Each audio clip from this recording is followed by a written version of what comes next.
আসসালামু আলাইকুম রহমতুল্লাহি ওবরকাতুহু। সম্মানিত দর্শক, গ্রীষ্মের প্রচণ্ড তাপদাহ চলছে। তার সঙ্গে সারা বাংলাদেশে বিদ্যুৎ সংকট। গ্রামাঞ্চলে ১২ থেকে ১৩ ঘন্টা পর্যন্ত বিদ্যুৎ থাকছে না।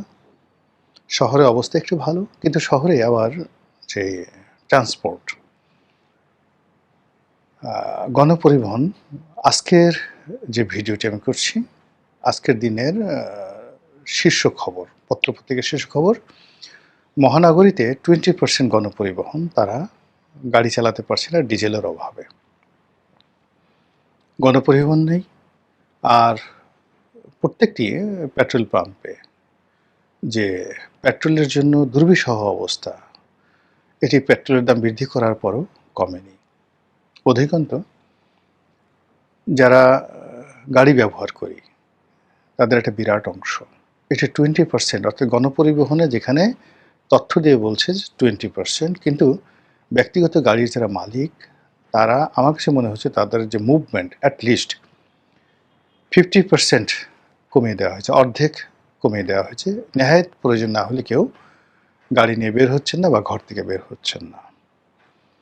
অনেকের একাধিক গাড়ি থাকা সত্ত্বেও তারা প্রয়োজন হলে উবারে যাচ্ছে, পাবলিক ট্রান্সপোর্টে যাচ্ছেন, আর অনেকে একেবারে গাড়িই বের করছেন না। ফলে প্রাইভেট গাড়ি যেগুলো আছে সেগুলোর মালিকরা অর্ধেক গাড়ি ব্যবহার করছেন বা বের হচ্ছে না। ফলে রাস্তাঘাটে বেশিরভাগ জায়গাতে ফাঁকা, আর কোথাও কোথাও দুর্বিষহ যানজট, যেখানে যেখানে পেট্রোল পাম্প রয়েছে তার আশেপাশকে কেন্দ্র করে যানজট। তো এরকম যখন প্রকৃতি, পরিবেশ এবং রাজনীতি অনেকটা যুদ্ধ নির্ভর হয়ে পড়েছে, ফুয়েল মানে জ্বালানি নির্ভর হয়ে পড়েছে, এবং এই জ্বালানি সংক্রান্ত সমস্যার কারণে আমাদের বাজার নিয়ন্ত্রিত হচ্ছে।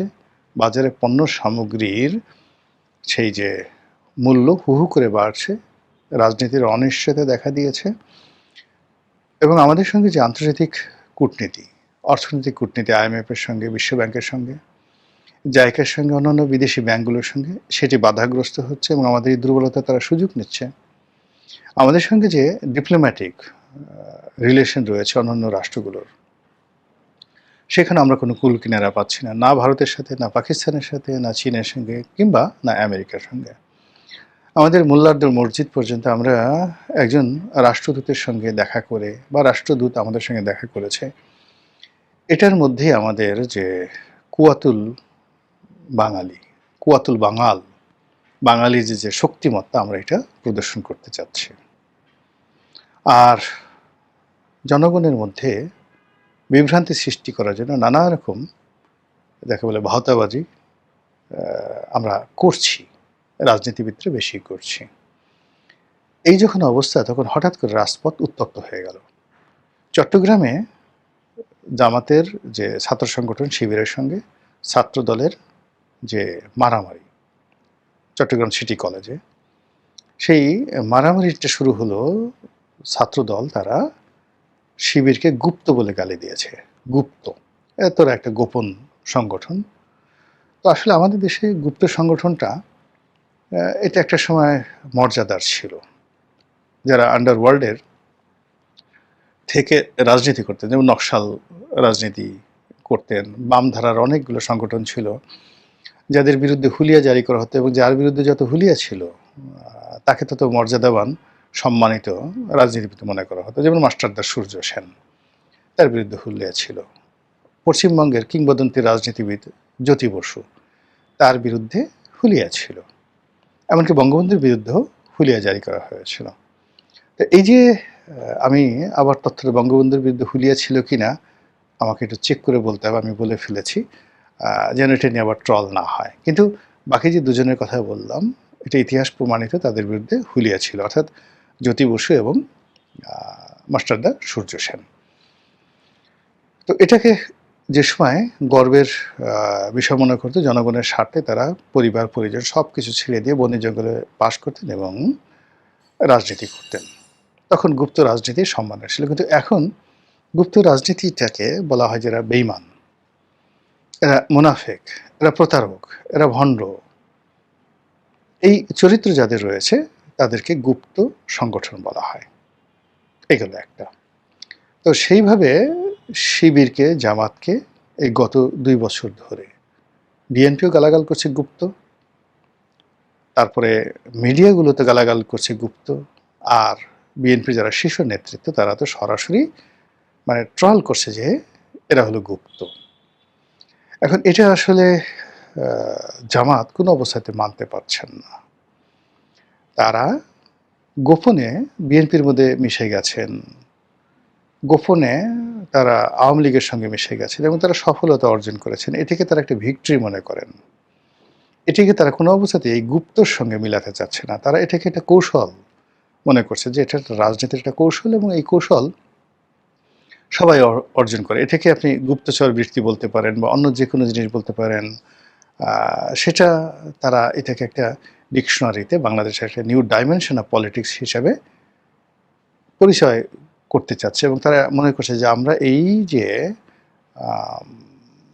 কৌশল অবলম্বন করেছি, এই কৌশলের কারণে আমরা বিজয়ী হয়েছি। শেখ হাসিনা রেজিমের শেষ হয়ে গেছে বা তাদের পতন হয়েছে, আর এই কারণে আমাদের কারণে আসলে বিএনপি ক্ষমতায় এসেছে, আমাদের কারণে এনসিপি তৈরি হয়েছে। পুরো we are the master plan, আমরা এই সব কিছু করেছি। আমরা ইউনুসকে এনেছি, আমরা আমেরিকাকে বাংলাদেশের ব্যাপারে ইনভলভ করেছি, আমরা ভারতকে নরম করেছি, আমরা চীনকে যা কিছু দেশি বিদেশি সব কিছু জামাত করেছে। এইরকম যখন তাদের একটা মনোভাব, তখন তারা ধরে নিয়েছিল ইনের জমানাতে যে তারাই ক্ষমতায় আসবে এবং এদেশে একটা ইসলামী এমিরেটস কায়েম হবে। কিন্তু পরবর্তীতে কিসে কি হয়ে গেল, হিসাব সব এলোমেলো হয়ে গেল। বিএনপি ক্ষমতায় এলো, তারেক রহমান সাহেব প্রধানমন্ত্রী হলেন, এটা জামাত তো আসলে মানতে পারছেন না। আর এই অবস্থাতে জামাতের মনে হলো যে আমাদের বাড়া ভাতে ছাই দেওয়া হয়েছে। ছাই দিয়েছে কে? বিএনপি দিয়েছে ছাই। তো যে বিএনপি তাদেরকে বাড়া ভাতে ছাই দিল, এখন সেই বিএনপি তাদেরকে গুপ্ত বলছে। এটা যতবার শুনছে ততবার তাদের মেজাজ গরম হচ্ছে এবং এই মেজাজ গরম থেকে চট্টগ্রামের সিটি কলেজে মারাত্মক মারামারি হলো, সারাদিন মারামারি হলো এবং এই মারামারির সময় যেটি হলো, কে বা কারা সেই শিবিরের এক কর্মীকে পিছন দিক থেকে চাপাতি বা রামদা দিয়ে কোপ দিয়ে তার পায়ের গোড়ালি কেটে ফেলা হলো।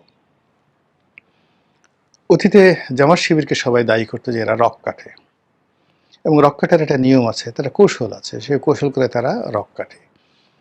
কিন্তু এইভাবে একেবারে হাতের কবজি মানে একটা কোপ দিয়ে মানে বিচ্ছিন্ন করে ফেলা, পায়ের গোড়ালি বিচ্ছিন্ন করে ফেলা এবং সেই ছবিগুলো বিভৎস দেশে আসছে, এটা দেখা যায় না। এই কাজগুলো চট্টগ্রামে রিসেন্টলি হলো এবং শিবির আক্রান্ত হলো, মানে শিবির এই কাজ করেনি, শিবিরের লোকে আক্রান্ত করেছে। কারা করেছে এখন এটা নিয়ে উত্তাল এবং ওটা নিয়ে চট্টগ্রামে মারামারি হওয়ার সঙ্গে সঙ্গে আবার ঢাকাও উত্তপ্ত।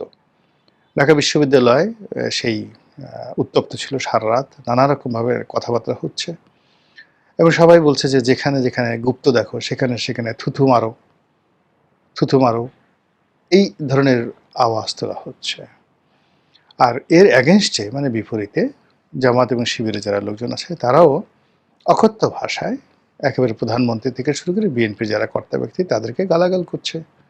তারা বিভিন্ন স্লোগান দিচ্ছে, বিভিন্ন জায়গায় লেখালেখি করছে এবং এই যে প্রকৃতির এই বিরূপ পরিবেশে রাজপথ যেভাবে ছাত্রদল এবং ছাত্র শিবিরের কর্মকাণ্ডের মাধ্যমে উত্তপ্ত হয়ে গেল, এটা যদি সরকার শক্ত হাতে দমন না করে, রাজনৈতিক দলগুলো নেগোসিয়েশন না করে, আইনশৃঙ্খলা রক্ষাকারী বাহিনী এখানে যদি ন্যায় বিচার প্রতিষ্ঠা না করে, তাহলে এই প্রকৃতির যে বিরূপ সময় যখন এমনিতেই অন্তত 10টা সমস্যা, গুনে গুনে 10টা সমস্যা এমনভাবে বাড়ছে যা কিনা আমাদেরকে দুর্ভিক্ষের দিকে নিয়ে যাচ্ছে, যা কিনা আমাদের দারিদ্র্যের দিকে নিয়ে যাচ্ছে, যা কিনা আমাদের সামাজিক আনরেস্ট এর দিকে নিয়ে যাচ্ছে, অস্থিরতার দিকে নিয়ে যাচ্ছে, যা কিনা আমাদের রাষ্ট্রকে দেউলিয়াত্বের দিকে নিয়ে যাচ্ছে। এই সমস্যাগুলোর মধ্যে যদি আমরা ছোটোখাটো বিষয়গুলো নিয়ে, গুপ্ত নিয়ে, সুপ্ত নিয়ে ঝগড়া করি, বিপদ করি, মারামারি করি, কাটাকাটি করি, এটা এই রাষ্ট্র বহন করতে পারবে না এবং এই মুহূর্তে না। 2 নম্বর হলো যে জামাত এবং বিএনপির সাথে তো আসলে দীর্ঘদিনের বন্ধুত্ব ছিল। এখনো পর্যন্ত কিন্তু জনগণ বিশ্বাস করছে না যে এদের মধ্যে আসলে কোনো শত্রুতা আছে। তারা মনে করছে যে এদের মধ্যে একটা গোপনের সমঝোতা হয়েছে, একটা সমঝোতার ইলেকশন হয়েছে, সমঝোতার রাষ্ট্র হয়েছে, সমঝোতার সরকার হয়েছে, সমঝোতার পার্লামেন্ট হয়েছে, সমঝোতার বিরোধী দল হয়েছে, সমঝোতার সরকারি দল হয়েছে। আর জনগণ যেন এই কথাগুলো বলতে না পারে, গৃহপালিত বিরোধী দল বলতে না পারে, গৃহপালিত সরকারি দল বলতে না পারে, সমঝোতা সরকারি দল বলতে না পারে, আমেরিকার যাকে বলা হয় মদতপুষ্ট সরকার বলতে না পারে, ভারতের মদতপুষ্ট সরকার বলতে না পারে, ইউটিউবে যেন বিভিন্ন লোক গালাগালি করতে না পারে। এই জন্য সামথিং ইজ হ্যাপেনিং, কিছু কিছু ঘটনা ঘটছে, একথা মানুষ সন্দেহ করছে বা বলার চেষ্টা করছে।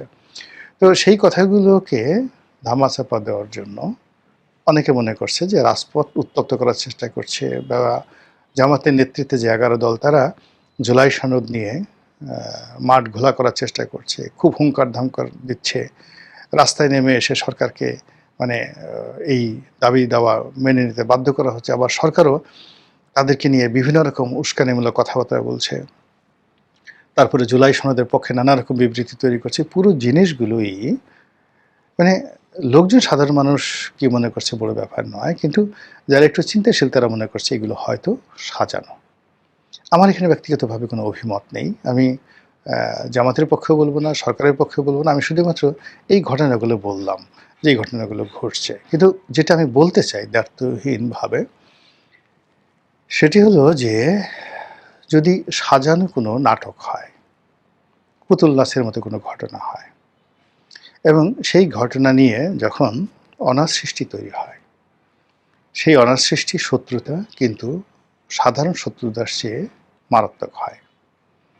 অভিনয় করতে করতে যদি কেউ দ্বন্দ্ব এবং সংঘাতে জড়িয়ে যায়, সেই দ্বন্দ্ব এবং সংঘাতের যে ক্ষয়ক্ষতি এবং পরিণাম, নর্মালি আপনি যখন সিদ্ধান্ত নিয়ে আমার সঙ্গে মারামারি করবেন, প্ল্যান করে মারামারি করবেন, তখন আমি এবং আপনি, আমাদের শরীর, আমাদের মন, আমাদের মস্তিষ্ক সর্বোচ্চ সতর্কতায় থাকে to get the highest benefit, নিজেকে জেতানোর জন্য, প্রতিপক্ষকে পরাজিত করার জন্য।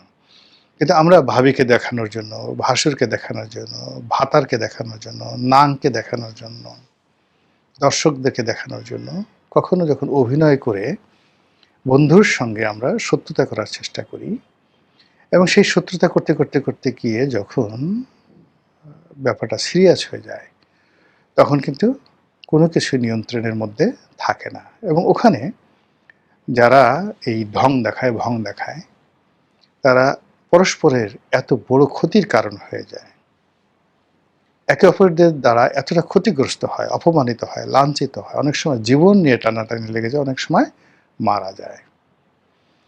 এবং এইগুলো এতটা মারাত্মক আকার ধারণ করে, যার একটা অনবদ্য দৃশ্য,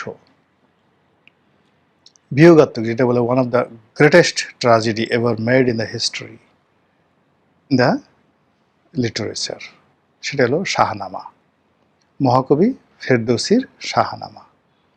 শাহনামাতে অসংখ্য গল্প আছে, সেই গল্পের মধ্যে সোরাব এবং রুস্তম, এই গল্পটি আপনারা জানেন। তো সেই সোরাব রুস্তমের ঘটনায়, যে সোরাব জানতেন রুস্তম তার পিতা, কিন্তু রুস্তম জানতেন না সোরাব তার সন্তান। যুদ্ধ শুরু হলো, এবং যে ঘটনাটা ঘটলো, পিতার হাতে পুত্র নিহত হয়ে গেল। আমরা শৈশবে এই সোরাব রুস্তমের কাহিনী পড়েছি। আরব্য সাহিত্যে, পারসিক সাহিত্যে বা ইংরেজি সাহিত্যে এটা যত সুন্দর করে বর্ণনা করা হয়েছে, আমরা বাংলাতে অত সুন্দর করে ওই হৃদয় বিদারক কাহিনী বর্ণনা করতে পারিনি। ফলে আমরা ওটার মর্মার্থ এখনো বুঝতে পারি না। তো এরকম যখন রাজনীতিতে অভিনয় হয়, খেলাধুলা হয়, সাজানো নাটক হয়, সেই ক্ষেত্রে এরকম সোরাব এবং রুস্তমের মতো ঘটনা ঘটে, এবং সেখানে পিতার হাতে পুত্র মারা যায়, পুত্রের হাতে পিতা মারা যায়। একই ঘটনা, ঠিক এরকম সোরাব রুস্তমের মতো এরকম ঘটনা মহাভারতে ঘটেছিল, দুই ভাইয়ের সঙ্গে, একই মায়ের পেটের দুই ভাই। একজনের নাম অর্জুন, আরেকজনের নাম কর্ণ। দুজনের মায়ের নাম হলো কুন্তি। রবীন্দ্রনাথের একটা বিখ্যাত কবিতা আছে, কর্ণ কুন্তি সংবাদ, পড়ে দেখবেন। অর্জুন জানতেন না কর্ণ তার ভাই, কিন্তু কর্ণকে জানিয়ে দেওয়া হয়েছিল, তার মা বলেছিল যে অর্জুন তোমার ভাই, তুমি বড় ভাই, অর্জুন তোমার ছোট ভাই। তো সেই দৃশ্যে কর্ণের যে মর্মান্তিক মৃত্যু,